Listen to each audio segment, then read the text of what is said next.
Alrighty. Mike, thanks for letting me come over. Absolutely.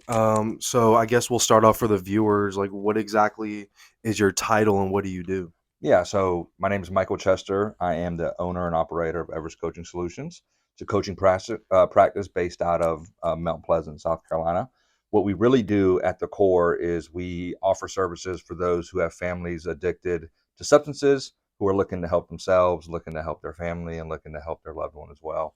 So we really want to make services affordable, available, and attainable for those folks. We do other things as well in the coaching realm, but our main focus is really for those who have loved ones struggling with addiction. Gotcha. So I noticed you say coaching and not therapy. hmm Um, so what would you say are like the prime differences of coaching versus therapy? Yeah, so that's a really great question, and a lot of people answer that question differently. And as a clinical counselor as well, having that mixed background in the stages of opening my therapy practice as well, my answer may be a little bit different than most who answer it. So I think if you asked a majority of coaches what's the difference, they're going to tell you, well, coaching focuses more on the present moment and the future, and therapy focuses more on the past.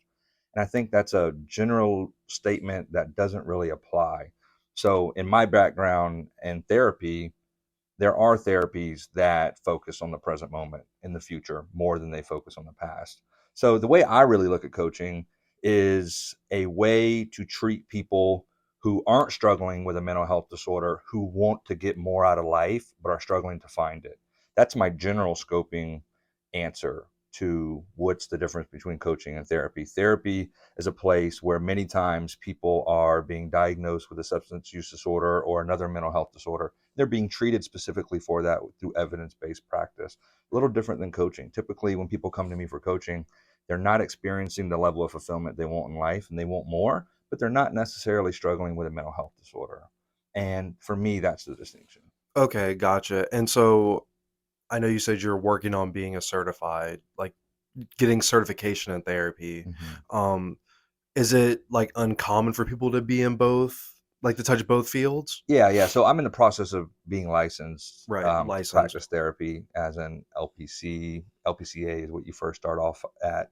So it's interesting enough, I think there is this shift into the coaching realm where therapists are finding themselves not only saying I'm a therapist, but also finding themselves saying I'm a coach. Because I think in the community, they don't understand that therapists can offer coaching services as well. And this is something I always say, not every coach can be a therapist, but every therapist should be able to be a coach. So Gotcha. therapists come with those natural skills from schooling, from reading books in their own supervision, where they can become excellent coaches or are excellent coaches in as in what they do.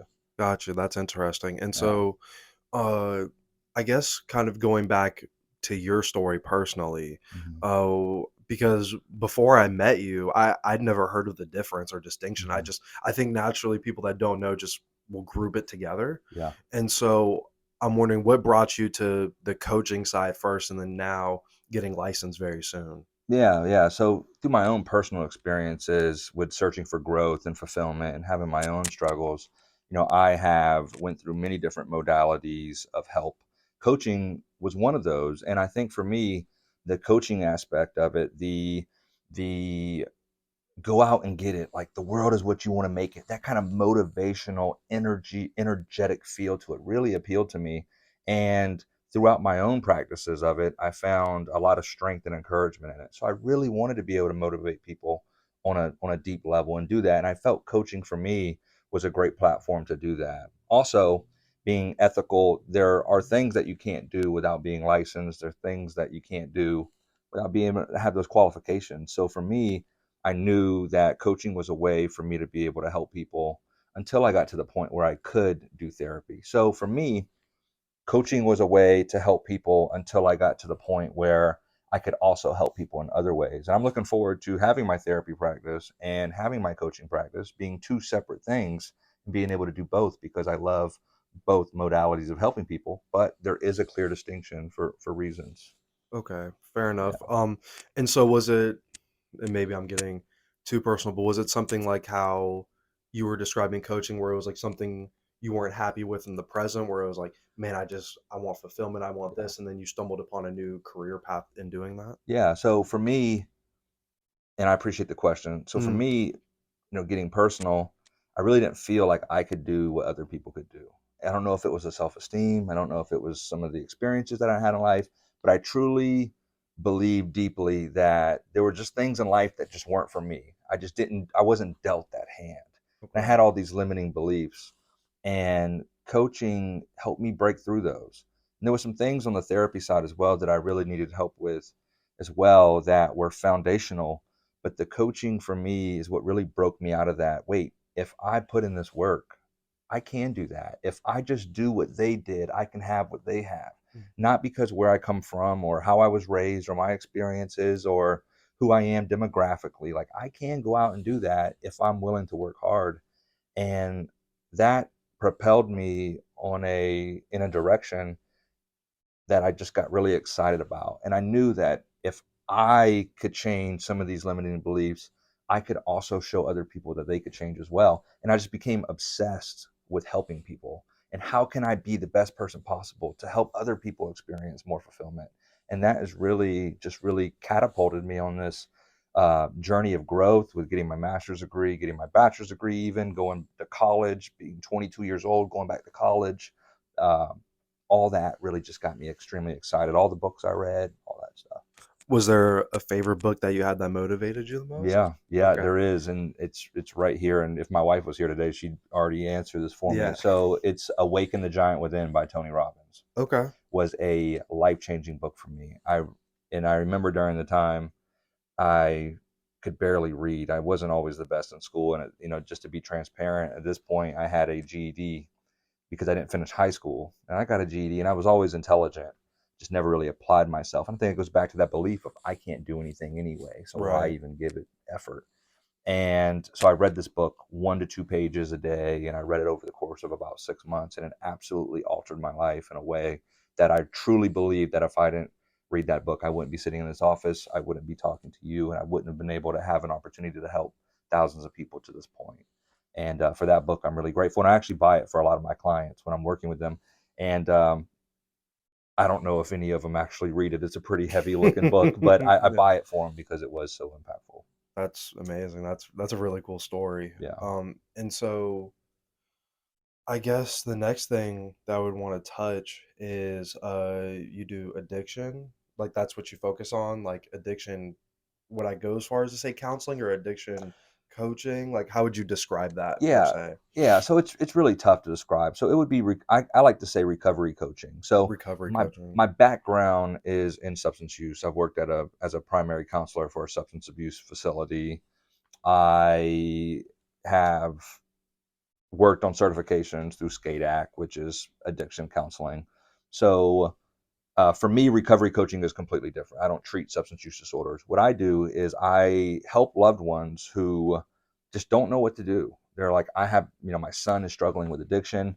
I've been, you know, helping them live. I've been doing all this and, nothing's working. What do I do? So, what really led me to that point was I worked for a residential treatment center and I ran the family program there as a counselor.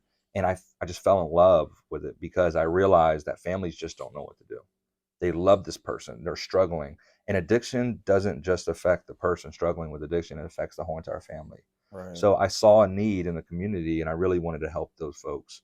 So um, that is really kind of how I got into the coaching aspect of recovery, was specifically by wanting to help loved ones who have people struggling. Yeah, I think that's really good because I think, based on my personal experience or witnessing other people go through it, it's, the family members almost feel almost selfish or guilty Hmm. because they know that the loved one going through it is the Hmm. one that's really having the hardship and they can't seem to break it or whatever Hmm.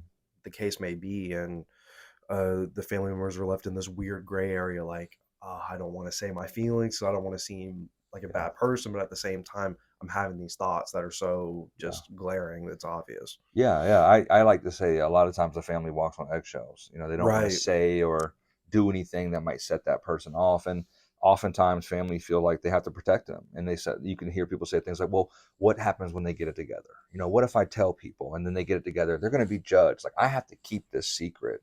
I can't tell people what's going on. And Mm-hmm. in that secret grows a lot of trouble. So, in my practice, we talk about how healthy it is to talk about this stuff and to get it out there and to realize that we can't save someone. And that's hard for people to hear. You Right. can't, to tell a mother or a father that you can't save your child directly is something that's really hard to swallow. But there are things that people can do to have a meaningful impact in their life. And that's what we focus on. What can you do to help? And Mm-hmm. oftentimes the answer is a lot different than what people think. Gotcha. And going back also to your personal story. I think a lot of people in a lot of communities across, the nation and the world even, it's a lot of like not capability, like they don't lack capability, but it's rather like belief and Hmm. faith and all of that stuff. And I love the fact that you learned that because I Hmm. think that that's a very hard thing to do, especially as a grown adult, Hmm. you know? And I guess for me, because obviously, coaches, therapists, anybody that helps people, right? Hmm. I think something that I've learned is kind of like I've wondered like who helps the helpers. Hmm. So is it a thing of, do you use the tips that you have taught people on yourself? Do you have your own things? Like what do people do like when their career is based around helping Hmm. others? And so they're supposed to be like the Teflon Don almost. Yeah, yeah, Yeah. I like that adjective to use to describe that. And I think too, sometimes we in the helping profession are viewed as like, oh, they got it together, right? They're a Right. therapist or they're a coach. And the fact of the matter is we struggle as well. And I know personally I struggle as well. So I do. I'm an avid reader, so I read continuously, and I don't just read to learn how to help my clients and or my patients in different areas that I work in, but also how to help myself as well. I'm a big fan of mindfulness. I'm a big fan of grounding myself and continuing to grow and really just to live the life that is important to me. Being aligned with my values for me is a way to continue my self care. But I do believe that coaches can have coaches, therapists can have therapists. Right. Who are we not to utilize services that we tell other people are important to utilize? So utilizing those services are always helpful as well. And fortunately for me, throughout my years in the field, I'm I have a lot of great supports that I can reach out to and say, hey, I'm struggling, or hey, I want to run this by you because I'm not sure what to do ethically here. And my circle, so to speak, has been really helpful for me. That's good. That's good. And for you in your future, I know you're going to get licensed very soon. Do you ever think about, and I'm sure that you do, anyone does, like about your future goals that you have in your career and what you Mhm. want to attain? Like, obviously, I can't imagine that it's tangible, like, oh, I want to help this number of people, it's just Yeah. whoever's in need. So, Yeah. Good question. So there's a few things that I want to do, and I don't want to. I probably could sit here for 45 minutes and tell you about what sure. I want to do, but so I'm in the process of writing a book right now that's specifically geared towards families who have loved ones struggling with addiction. What I do find is that sometimes it's easier to read a book than it is to pay $100 for a session. Right. And I also want to have services and materials that reach people who can't afford those. So I'm in the process of writing a book. So I'd love to see that out there to be able to help people. And eventually, I'd love to create a group practice, therapy specifically, where I can create an environment, not just for patients and clients to get the type of care that they need with love and with non judgmental free zone, but also a place where therapists can come and say, you know what, I want to work here for 20 years because this is a place for me. I want to be able to create that. Gotcha. Well, congratulations on the book. Like you Yeah, working on that. That's really good. thank you. And I guess the next thing, oh, this is the last thing that Hmm. we kind of talked about briefly, but maybe in the sense of the relationship of how therapists might view the coaching community. Hmm. Uh, what's your take on that? If you could Yeah. explain that, and do you think there's a way to help maybe bridge that gap to where it's more inclusive, just in general? Yeah, yeah, and that's a tough question, and Right. it's a tough aspect as well because I understand all sides of it. And like I said, I'm in this unique situation where I've worked really hard through 7 years of education to become licensed as a therapist, and I understand the hard work that I put in that. And I think Mm, sometimes in the community when therapists who are licensed or not even licensed, who have their master's degree or even bachelor's degree, bachelor level counselors, and they see people offering services out there that they know are unethical, offering EMDR in the coaching realm or offering trauma informed coaching in the sense that they're offering trauma related services. I think as therapists, we understand how delicate and risky some of those processes are. And to see people out there who aren't qualified advertise those and to offer those services, I think it's a little scary for the community in that sense. So I understand when you've put all this work in to make sure that you're providing the best care ethically, and then you see someone offering services, it seems really sketchy how you can feel towards that. And I do think because coaching is growing so much that there is this merging of the two in a sense of therapists also letting the community know that they're coaches, and I'm just not sure how it's all going to come together because coaching's not regulated. There's no regulations. Anybody can call himself a coach and offer services. In Wow. that sense, it's a little scary Yeah. because anybody can just say I'm a coach. So I even tell people when they're on the phone with me and I'm offering a consultation, I'm telling them, I'm a coach and I'm explaining the difference because they want to know. They don't understand. I let them know, be careful whenever you are looking for a coach. Really do your research because you want to make sure that person's qualified and not trying to sell you therapy and selling it under the coaching name. You want to make sure that if they're offering coaching, they're giving coaching.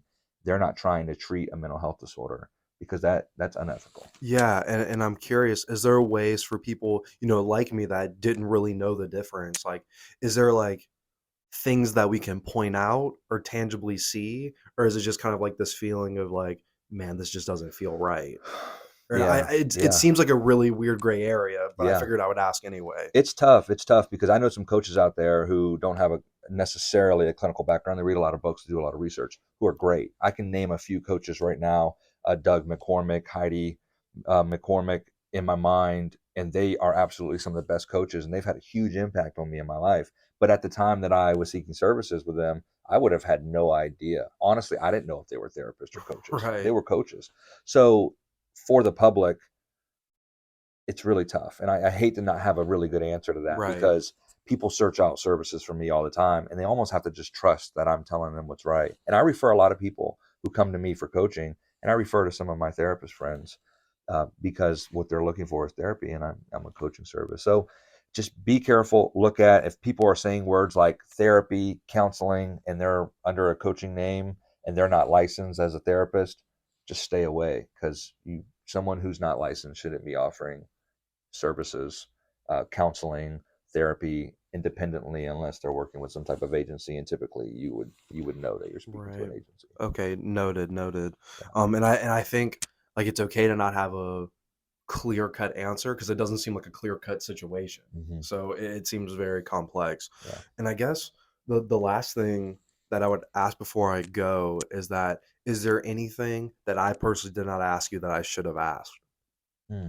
Wasn't prepared for that one. Yeah, I know. Um, I don't think so. I just want people to know that they're no matter what you're going through, no matter what you're struggling with, no matter what demographic you are, socioeconomic status, whatever it is, if you are willing to work to do something, there's nothing that you can't do, and it's okay to reach out for resources and to reach out for help. I think sometimes, especially too, as men, we're like, well, I don't Of need therapy course. or I don't need coaching. Like I got this, and um, if you look at any successful business whatsoever, and you look at the CEO or the president or whoever it is running the facility, one thing they're really good at is finding out what they don't know and hiring the person that does to get the job done. And I think in our life, we need to take on that same approach to make sure that we're getting all the help that we can get so we can be the best person, the best father, the best mother, sister, brother, husband, wife that we possibly can be. Yeah, pride is an evil thing for sure. Yeah. And before I go, I want you to shout out all the platforms you're on Yeah. and where people can find you and everything like that. Yeah, yeah. So if you search Everest Coaching Solutions, you can almost find me on any platform. Mhm. I'm an old head, I guess you would say. So Instagram, I'm not very active. You could find me, but you're not going to find anything. TikTok, I have a lot of family addiction recovery videos. You can go to my website, everestcoachingsolutions.com. I'm on Facebook as well. I'm probably more active on Facebook, hence me saying I'm an old head. Right. You can. I have a lot of stuff posted on there as well, and I try to actively post. And I think it'll be really important when my book comes out to be able to find it through those platforms, and this is where I share resources with people, because it's not all about making money, it's about helping people. And I use social media as a way to get free resources out there for those who need it. Okay, awesome. And do you have a this is going to be such a weird question, but do you have a timeline for your book per So se? this year, I know for a fact it'll be written this year. I'm hoping that it'll be written the first of the year, and I'm hoping to have that available on Amazon soon. Awesome. Okay. Yeah, Thank you so much, Mike, for your absolutely. time. My pleasure. Yeah.